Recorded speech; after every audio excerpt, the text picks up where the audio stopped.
Hello again, everyone, and thanks so much for joining us for this Friday's edition of Alaska Weather. I'm meteorologist Dave Percy, and I'll be hosting today's show. Up first on the warning advisory and watch graphic, we've got winter weather advisories out for the Bering Strait coast tonight. That ends at midnight tonight, and also up here along the northwest coast in the Selawik Valley as conditions improve there. And still winter weather advisories through most of the night here, at least up until midnight for the central and western Arctic coast, and possibly lasting a little longer into maybe tomorrow morning or late tonight here for the east side down into the eastern north slope. And this area over the eastern interior, that's winter weather advisory for mostly tomorrow. Could start to kick in late tonight, but area snow sliding northeastward, looking for 3 to 6 inches to fall tomorrow there for the greater Fairbanks area, west to about Tanana, eastward over to the border there, mostly north of the Alaska Range, up into the Yukon Flats area toward Fort Yukon, Chokyitzik, and those areas. And then for the satellite imagery for today, we've got system moving northeastward here, and that bringing areas of snow and blowing snow and some pretty good snowfall up along the Arctic coast there. Barrow reporting moderate snow at times this afternoon, as well as the southern slopes of the Brooks Range here in the northwest interior. Tapering off, you can see some clearing now reaching around St. Lawrence Island area, heading up into western Norton Sound. And this mostly just cloudiness with very little, if any, precipitation associated with it as this mass of clouds moves through still an area of high pressure. And then we've got a developing system down here to the south, and it's this band of clouds, or this batch of clouds right through here that's going to be continuing to spread moisture, already currently spreading some snow up into the Bristol Bay area toward the coast there, and they'll continue to advance northeastward overnight tonight. Otherwise, high pressure controlling the Aleutians there. And for the, let me back it up here, and there we go. High pressure over the Yukon continuing to control the southeast coast with strong winds around the Skagway area, but much lighter down to the south and more variable in areas, but still some gap winds. But those winds gusting over 40 miles an hour in the Skagway area, that'll be ending later on tonight, already currently diminishing, and so you should lose those stronger gusts at least by midnight tonight. Otherwise, back out here to the west behind that system and in advance of the next storms, bringing 50 to 60 mile per hour winds to the western Aleutians with rain. Higher pressure here, clearing it out over the Pribilof Islands. Nice day for Adak and Atka on over towards at least Nikolsky, Unalaska, right on the western edge of that cloud shield there. And you can put that in motion again. You can see most of that moving up to the northeast here, and should start clearing out there for Unalaska. If it's not currently, it will this evening. And also some breaks here back to the southwest. Will be moving on up to the northeast. Otherwise, we've got a little bit more moisture out here. Could spread some more shower activity into the northern Bering Sea at St. Lawrence Island area during this evening and overnight tonight. Otherwise, on the chart today, again, some pretty good snowfall on the southern slopes of the western Brooks Range, central Arctic coast, snow and blowing snow visibilities down to a half mile at times. There are those winter weather advisories out in that area, but generally still looking at high pressure here, and the clouds moving through that with westerly flow aloft and little, if any, precipitation. 1,030 millibar high, and then the 1,037 millibar high over the Yukon, keeping those gusty winds through Lynn Canal, and again, gusts over 40 miles an hour at Skagway. This system down to the south, already spreading snow up to the north, mixed rain and snow for the Alaska Peninsula areas. And we'll see for tonight, that area slides up this trough axis here, and that'll be mostly sliding northeastward along and west of the Alaska Range, right on up into the Tanana Valley. And again, for tomorrow, got the 3 to 6 inches of snow in the forecast, but it could begin late tonight here. And for Cook Inlet, be mostly northern Cook Inlet, chance of snow late. Best chances will be farther to the north into the Susitna Valley. Otherwise, rain and snow, Kodiak Island along the Alaska Peninsula, trending toward rain toward morning there for southern Kodiak Island. Out to the west, front advances eastward here with possible gale force winds in a narrow band in advance of that front, reaching the Adak area. Milder temperatures, snow changing to rain, and then just some scattered snow showers over the Bering Sea. Northern Bering Sea areas, fair down to the south of that ridge, advancing eastward. And up to the north, that warm front lifting northward a little bit, probably carrying the snow with it, so should see an improvement in conditions on the central Arctic coast there. And then for tomorrow, still a couple of troughs keeping it unsettled. Blowing and drifting snow continues western Arctic coast, and then some more snow with this trough here from the Noatak Valley into the Selawik area down across the Seward Peninsula. And then this batch of moisture sliding northeastward with the trough aloft right through here. So that's latched onto that moisture, pulling it northeastward. 3 to 6 inches of snow possible here for the central Tanana Valley. Amounts diminish as you head south. Northern Cook Inlet, maybe a ½ inch to an inch as that moves through, but look for some clearing during the afternoon, especially over the central and southern inlet areas. Isolated rain and snow showers Kodiak tomorrow. Clearing out here along the southwest coast, drying out as well, and then rain and snow and an increase in the winds. Warmer temperatures slide on up into the Pribilof Islands with rain over the Fox Islands and Kolsky back out toward Adak and Atka as the front pushes eastward. Snow showers or rain and snow showers into the western Aleutians. And that front pushes right into the southwest, right into the coast due to southwest flow on Sunday. We'll see low center tracking up into the Russian Far East. Snow and blowing snow come back into the picture, but wind gusts shouldn't be as strong as they have been with past storms here, especially for the Bering Strait areas of St. Lawrence Island. But snow and blowing snow, maybe gusts 35, possibly 40 miles an hour occurring here with that on up to the northwest coast. High pressure, fair skies, light winds, and cool conditions again continue eastern interior areas on down the Panhandle. Another very nice day on the cool side. For tonight, lows wind sheltered areas anywhere from 5 above to lower 20s where there's a little more of a breeze. Otherwise below zero in the 10 to 20 below range from the Copper River Basin northward to say Arctic Village. 5 to 10 below for the eastern Arctic coast. Much milder conditions here, mid to upper teens here to mid 20s along the coastline out over the Bering Sea to St. Lawrence Island. 30s, Pribilofs and the Aleutians. Highs for tomorrow looking like this, lower 40s for the central Aleutians to mid 40s around Unalaska. Then back down into the upper 30s for the Alaska Peninsula with right around 30 northeast Bristol Bay. 25 to 30 here over the southwest part of the state to near freezing at St. Lawrence Island. So the numbers up over the northeast into the mid-20s across the Copper River Basin, and highs for the southeast coast generally upper 20s to mid-30s. Sitka maybe 37. And then the lows for Sunday morning still 5 to 15 below up here over the northeast interior, and right around zero for the Arctic coast. Lower 20s here for the southwest coast, and the Panhandle back down into the teens to maybe mid-20s. Some areas chillier. Upper 30s for the Aleutians, and the highs for Sunday afternoon shaping up like this. 20s through the central interior, lower 30s out west, 30s for the Panhandle, a little warmer there. Otherwise, 40s for the Aleutians. And now, aviation weather around Alaska. Moving on to flying weather, big swath of IFR here, moving from west to east, breaking in mostly from northern Cook Inlet on up into the Mananuska-Susitna Valley areas, and even lower on the IFR range as you get up toward the Alaska range and back to the west, extending out to the northwest coast, southward, spreading into eastern Bristol Bay, and actually spreading into Kodiak Island from eastern Bristol Bay. IFR just off the coast of the Arctic coast, and another band of IFR with the next system pushing eastward across the western Bering.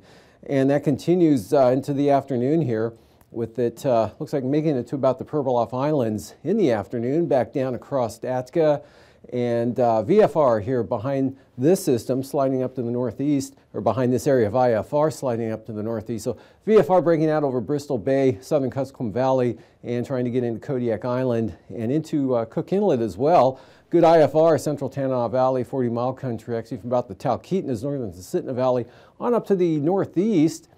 And still some IFR hanging off the central Arctic coast. Good VFR continues across the Panhandle into the southeastern Copper River Basin. And then for Sunday morning, we've got IFR here along and south of the Brooks Range, kind of angling back up there to the eastern Beaufort Sea coast. And there is a marginal VFR, mostly over the 40-mile country from the Alaska Range northward across Eagle, and then breaking out a little bit there for the Yukon Flats. Still occasionally marginal for the Tanana Valley areas, but that increases as you head west here, a little more widespread, with another good zone of IFR making landfall and pushing inland across the Yukon Delta to a lesser extent, mostly just Kuskokwim Bay, extending back to the southwest, just north of the Aleutians, into the southern Seward Peninsula. So back into the IFR Sunday morning, Nome over toward White Mountain and those areas. But on the lee side, maybe some VFR, and it continues VFR across the Panhandle right through the afternoon Sunday. Southeast Alaska, really good now, even from the Tanana Valley, south of the White Mountains, all the way down to Prince William Sound, good VFR. Lots of IFR still out here to the west in a zone there from, well, about the Bering Strait, right down across the southwest interior, Togiak Bay around Dillingham, and then southward into the Fox Islands, Alaska Peninsula, with VFR to the east, except some marginal stuff catching southern Kodiak Island, a zone of VFR here coming into the Pribilofs, and really not too bad down for Adak and Atka. Passes looking like this, Anatufik and Adigan, both marginal VFR for Saturday, and for Lake Clark and Merrill, marginal VFR conditions better to the south and lower to the north, so IFR for rainy, definitely IFR for windy, and IFR also for Isabel. Mentasta, though, look for deterioration in conditions throughout the day, starting out VFR, possibly coming IFR late in the day, and that same trend for Tanita as well, so probably IFR sooner here for Tanita, actually, with IFR should move in pretty rapidly, mostly in the afternoon hours. And then for Portage, VFR, same trend coming down, but probably only two marginal VFR on the western side. Chilkoot and White, VFR, both tomorrow and Sunday. Freezing levels, not much to see here at the surface, up along the coastline there, and then back out to St. Matthew Island, 2,000 to 4,000 feet out over the western Aleutians ahead of the next system, with that some icing spreading eastward, possibly considerable moderate rime there. Central Aleutian sliding eastward, and then a zone of lesser severe icing there in the shaded areas, and also up here over the interior, that mass of moisture. Look for occasional light to isolated moderate rime icing above about 4,000 feet here in this zone, again moving from southwest to northeast. And looking at the jet stream trough moving eastward here, right through there, and that's what's going to be bringing the snow on in, and high pressure building in behind that. Otherwise, jet stream strongest, about 130 knots arcing up into the Bering Sea there, and then southeastward across the Alaska Peninsula, well to the south of the Panhandle, stays in that cool, dry, northerly offshore flow, and at 9,000 feet, basically high pressure here for the southeast coast, getting a little more south-southwesterly, but on the light side, 15 to 20. And then with this storm out here, broad area southwest flow, the ridging up along the west coast here tomorrow, and the system swinging through. And at 3,000 feet, looking something like this, anywhere from 35 to 40 knots there with that system out west. And for the turbulence chart, smooth for the Panhandle, much in the interior, occasional moderate chop for the Aleutians, Alaska Peninsula, and the northwest interior.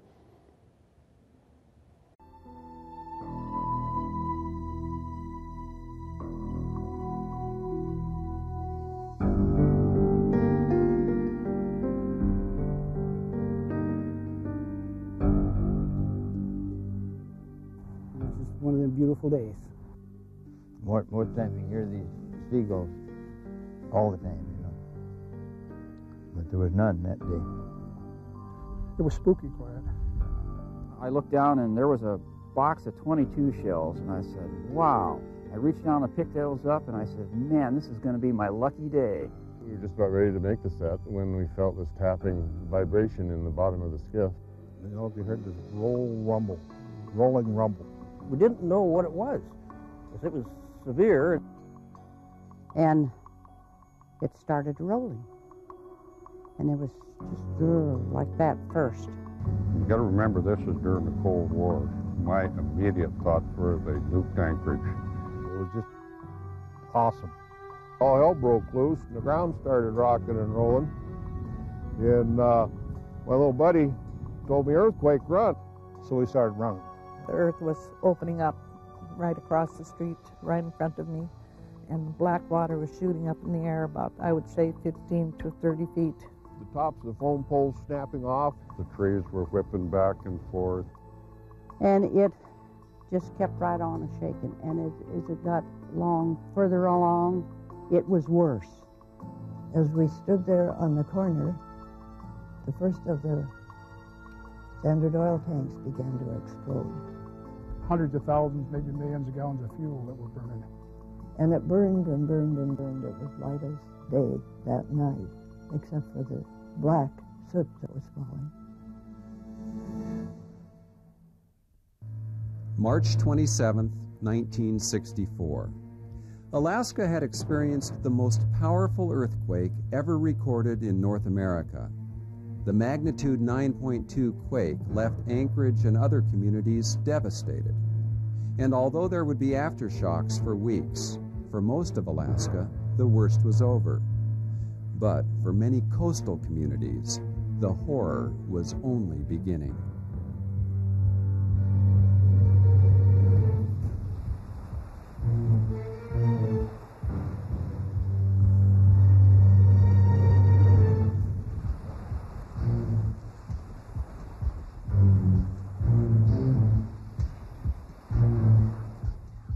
The mega-scale earthquake sent multiple killer tsunamis onto Alaska's shores. Most fatalities occurred in Seward, Valdez, and Kodiak. The channel completely emptied out. You could actually see the bottom of the channel. And we should have realized, I guess, that the water was going to come in rapidly, but we were fairly ignorant of tsunamis. No cresting wave. It was just this huge surge that came up and took what boats are left in the harbor and basically rolled them around town. So it come way up in and washed all of the town out down below, just everything. Turned and started running, and it happened about as fast as I just told you.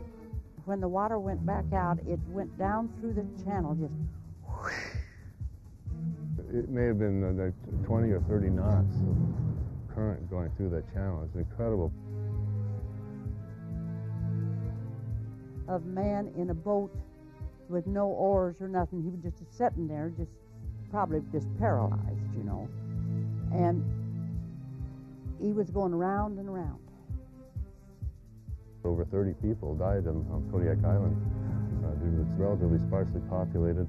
It happened at a time of day when most people were away from the harbor and the businesses downtown. They were at home already. And if it had happened earlier, the loss of life would have been a lot higher. Kodiak's devastation was caused by the main tsunami wave that was triggered out in the Gulf of Alaska.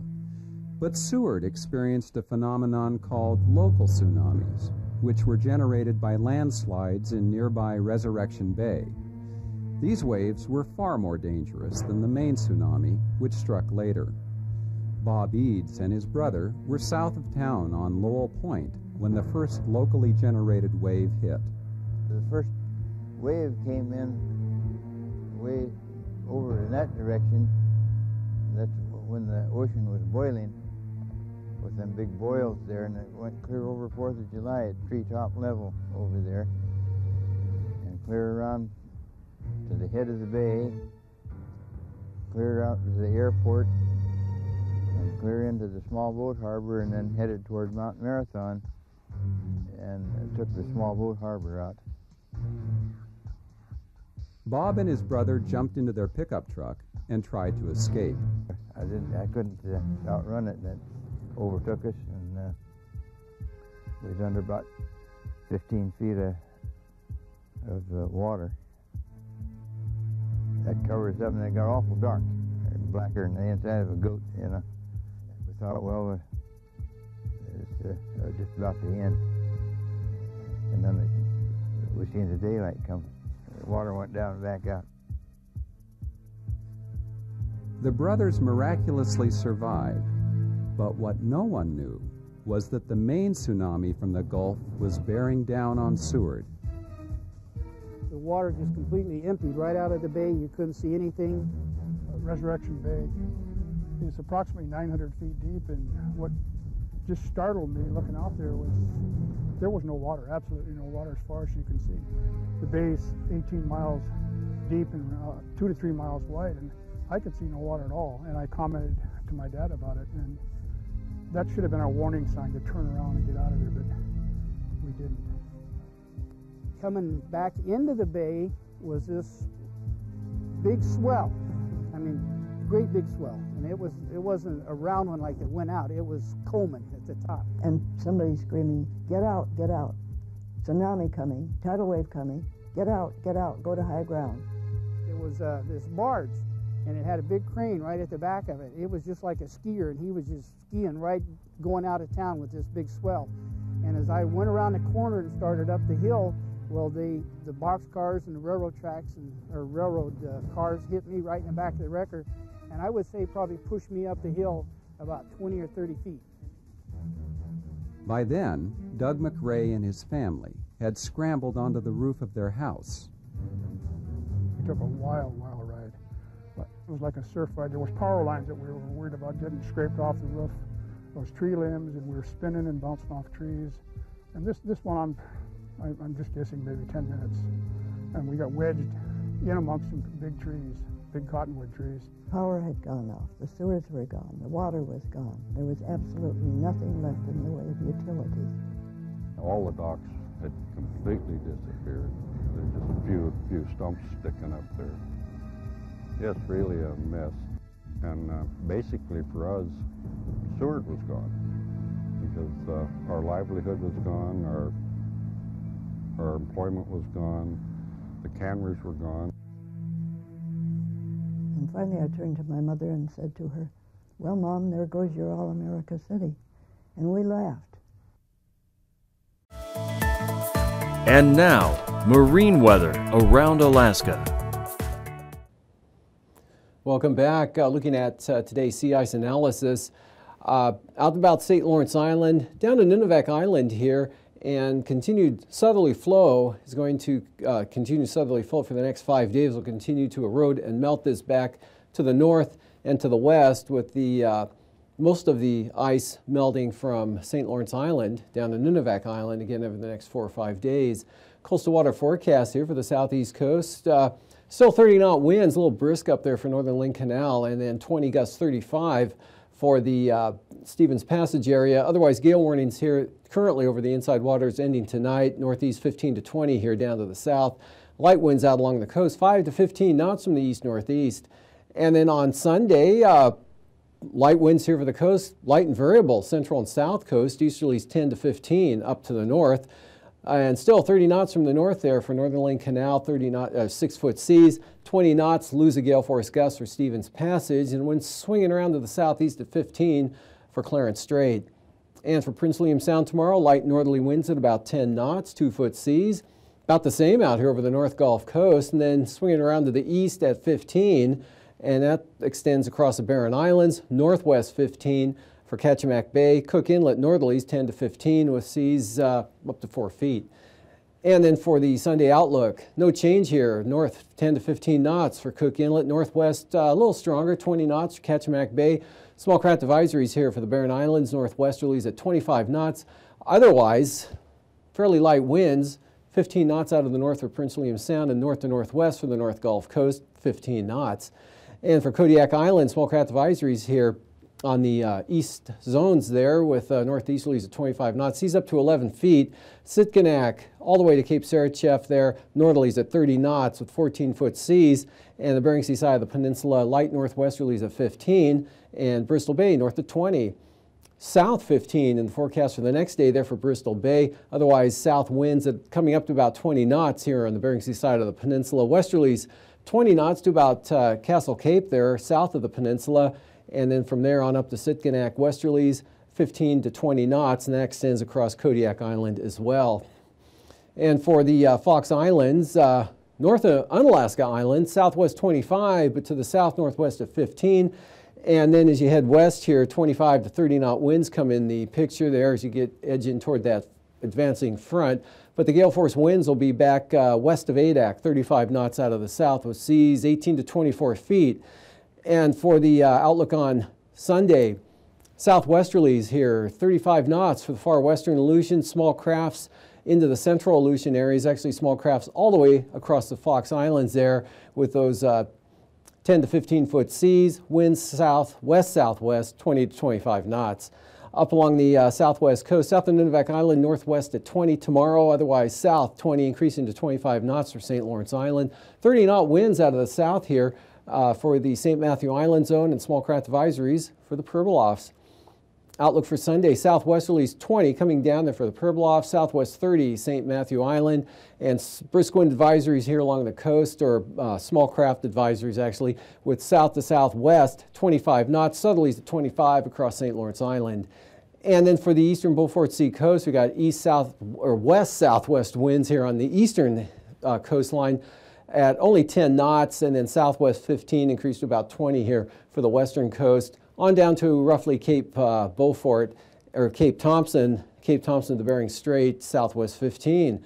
And the outlook for Sunday, increase in the winds here, brisk wind advisories all the way up to Cape Beaufort from the Bering Strait, 25 to 30 knots, strongest in the south, and then southeast 15 for the coast there, but from Point Lehi becoming westerly, and 15 knots increased to 20 knots over toward Demarcation Point. And for tonight again, storm system here coming northward, moisture spreading up along this trough axis, mostly along and west of the Alaska Range, initially through the Kuskokwim Valley on up into the Tanana Valley, and snow and blowing snow continue into Saturday here for the western Arctic coast. But winter weather advisories, 3 to 6 inches of snow coming into the shaded area here, central Tanana Valley from Tanana eastward to the border, mostly north of the Alaska Range. By the time you get to northern Cook Inlet, those amounts will taper off to roughly a ½ inch to an inch. And this front coming in to the west coast on Sunday with snow and blowing snow once again to the north, and a mixture of precipitation on down to the south. Fair and cool again over the eastern interior.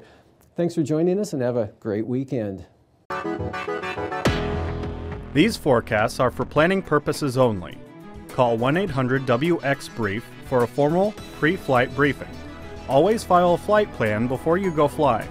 The U.S. Coast Guard Auxiliary urges you to leave a float plan with a friend or the harbor master before you go boating.